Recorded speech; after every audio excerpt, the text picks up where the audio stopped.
Well, I actually didn't know much about, the very beginning until I did the Holt tour when I graduated from high school and you could look into your background.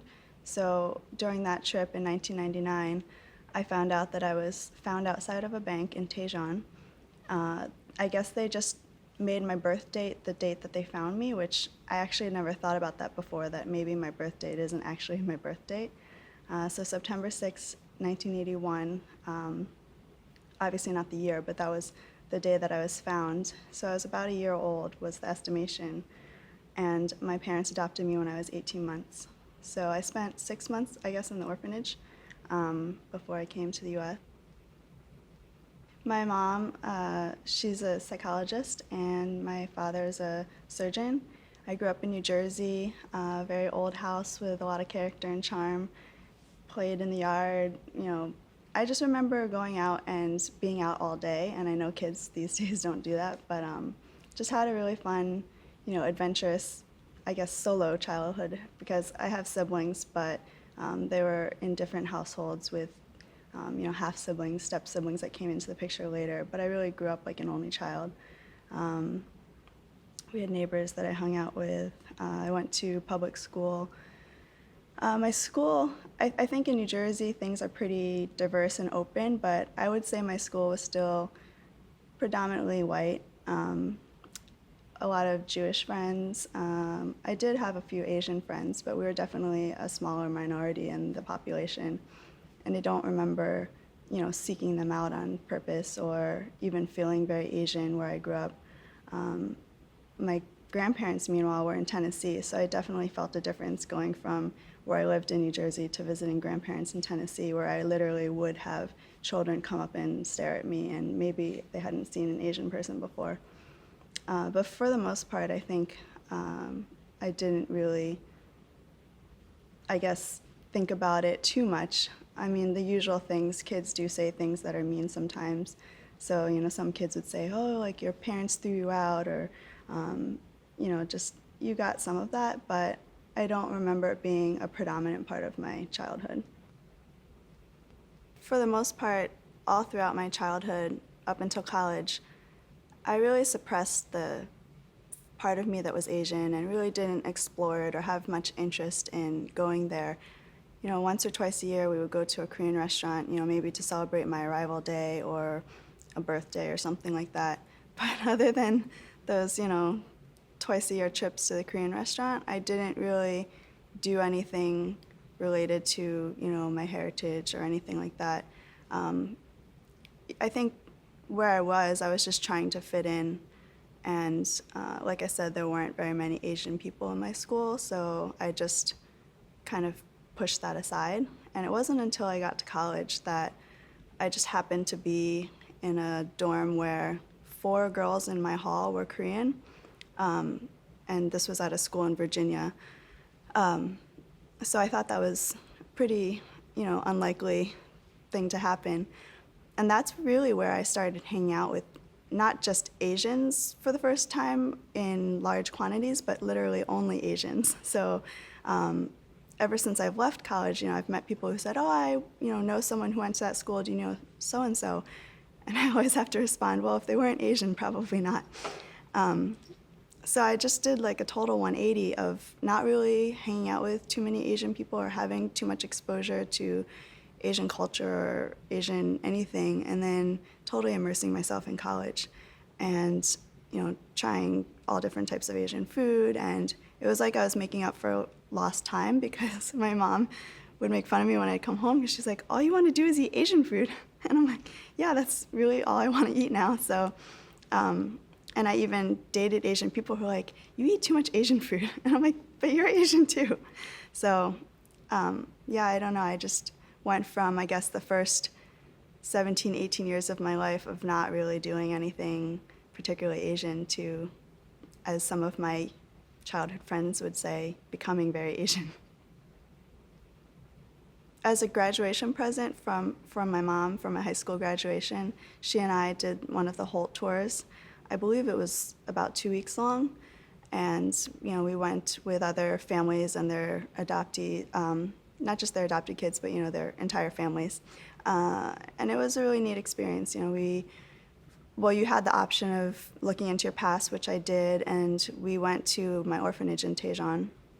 And it was a good, I don't remember how many hours, but it was far from Seoul. It was a long drive, and it was really moving for me. There were people still there who were there at the time that I was there. So one woman in particular was crying, and I had a lot of emotion, but it's weird to have a lot of emotion about something that you technically can't remember.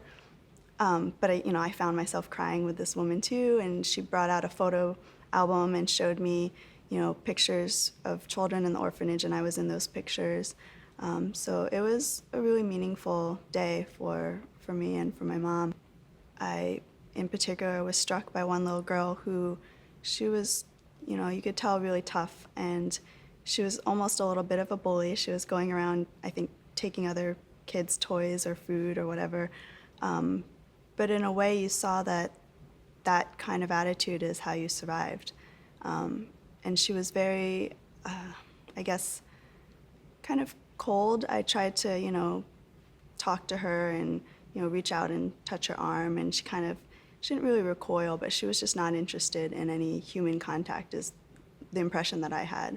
And it just made me sad that, she was this adorable, vivacious little girl who, in her own little way, had become a survivor just by being tough and being cold. And I don't know, she in particular struck me.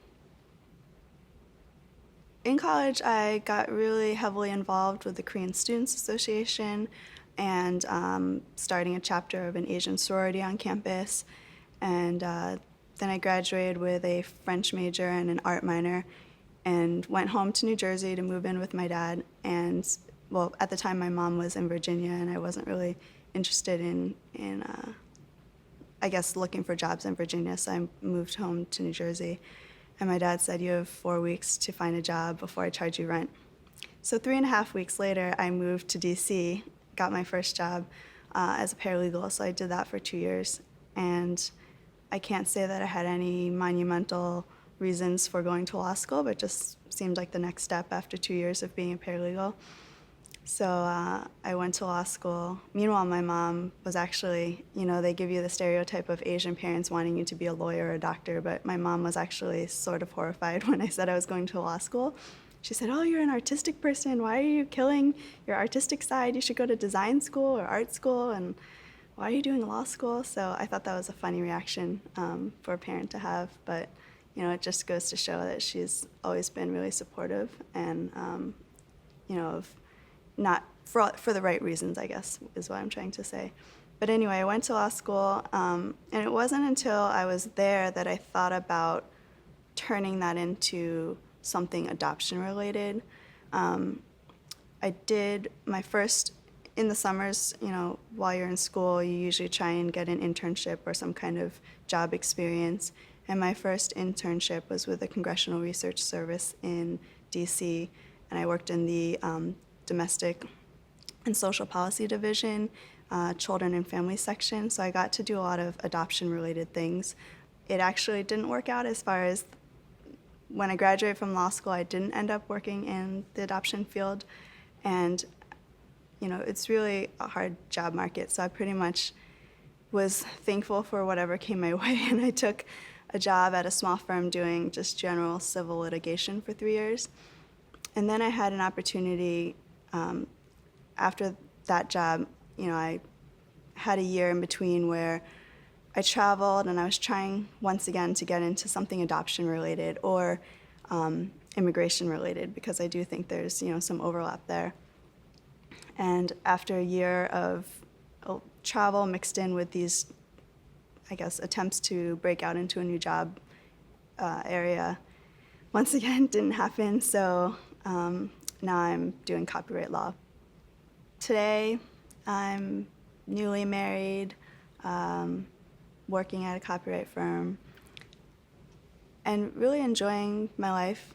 I think of all the times in my life, right now is when I am furthest from thinking about or focusing on the fact that I'm adopted. It's just not really entering my day-to-day life or thought process. I think as an adult, it becomes less prominent, at least for me. As a child, you're used to being with your family, so you're used to people, seeing you with your blonde mother and being confused. Now, obviously, if I see my mom and we go out to a restaurant, for all they know, we're just friends. It's just, I think, a different dynamic now.